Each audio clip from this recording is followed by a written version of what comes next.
મહાશિવરાત્રી પર્વ નિમિત્તે શહેરના સિદ્ધનાથ મહાદેવ મંદિર ખાતે અખંડ શિવ જ્યોતનું પ્રગટીકરણ યજ્ઞ કરવામાં આવશે।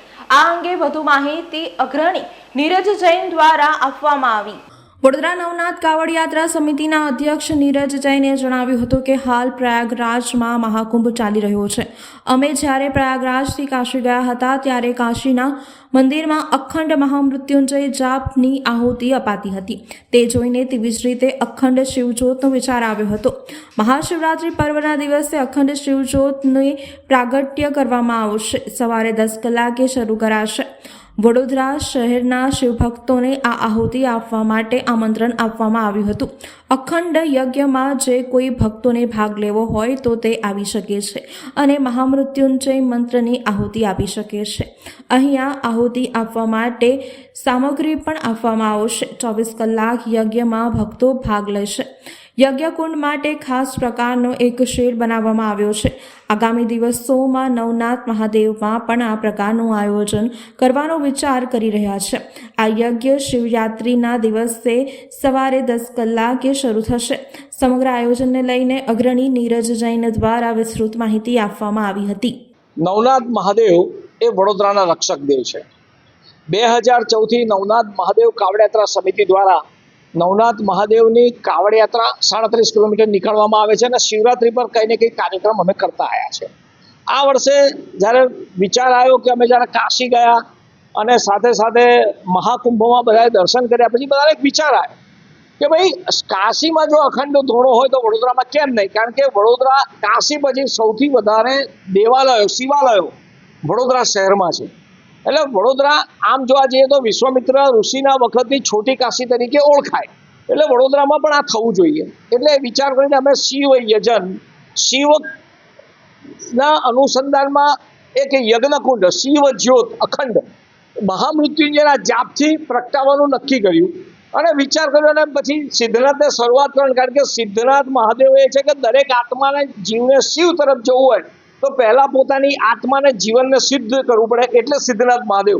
એટલે અમે શરૂઆત સિદ્ધનાથ મહાદેવથી કરી રહ્યા છે અને દરેક લોકોને અમારી વિનંતી છે કે રોજ અહીંયા ગમે ત્યારે 24 કલાકમાં કોઈ પણ વ્યક્તિ ગમે ત્યારે આવીને પોતે જાતે બેસીને ઘરેથી લઈને આવે અથવા તો અહીંયા સમિતિઓની વ્યવસ્થા અહીંયા હવન સામગ્રીની વ્યવસ્થા રાખીશું। દરેક જણ આવીને પોતે અહીંયા આહુતિ આપી શકે। માત્ર ને માત્ર મહામૃત્યુંજયના જ જાપ એમાં હોમવાના અને એ જ સંકલ્પ સાથે શિવ જ્યોત શિવ યજન અને આ ધોળો અમે પ્રતિષ્ઠિત કરીશું। તો એમાં બધા જ લોકો મહામૃત્યુંજયના જાપ અહીંયા હોમી શકશે, જેનાથી દરેક વ્યક્તિના વડોદરા શહેર ગુજરાતના લોકો અને ભારતના તમામ લોકોના જીવનમાંથી આદિ વ્યાધિ બીમારીઓ દૂર થાય। આવા ભાવ સાથે આ શિવ કુંડ શિવ જ્યોતિઓને પ્રગટીકરણ કરવાના છે મહાશિવરાત્રિએ।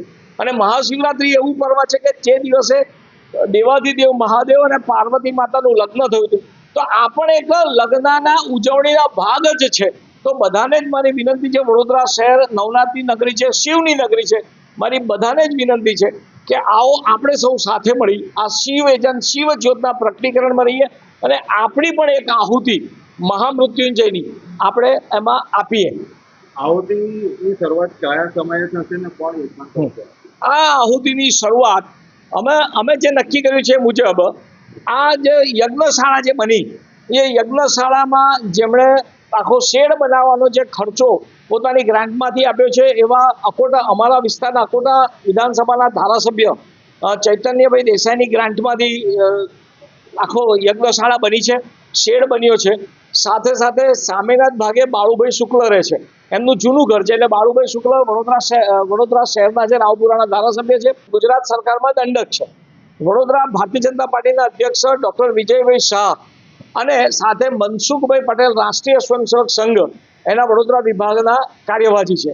આમના હસ્તે પહેલી આહુતિ સાથે સાથે વડોદરાના અને જનસંઘ વખતથી ભાજપના કાર્યકર્તા જનસંઘના કાર્યકર્તા એવા સ્વર્ગસ્થ મકરંદભાઈ દેસાઈ જે ચૈતન્યભાઈ દેસાઈના પિતાજી થાય એમના પત્ની એટલે કે નીલાબેનના હસ્તે ચૈતન્યભાઈની માતા એમને પણ એમના હાથે પણ આહુતિ અમે અપાવીને શરૂઆત કરીશું યજ્ઞની। અને આખા યજ્ઞના જે આચાર્ય છે એ સત્યમભાઈ જોશી જે કાવડ યાત્રાને લઈને કાયમ અમારી સાથે હોય છે, લઘુરુદ્રને બધામાં, અને વિજયભાઈ પંડ્યા અહીંના જ મહારાજ છે. સાથે સાથે એ જ દિવસે સિદ્ધનાથ પર 10:30 વાગે જ લઘુરુદ્ર પણ અમે કરવાના છે.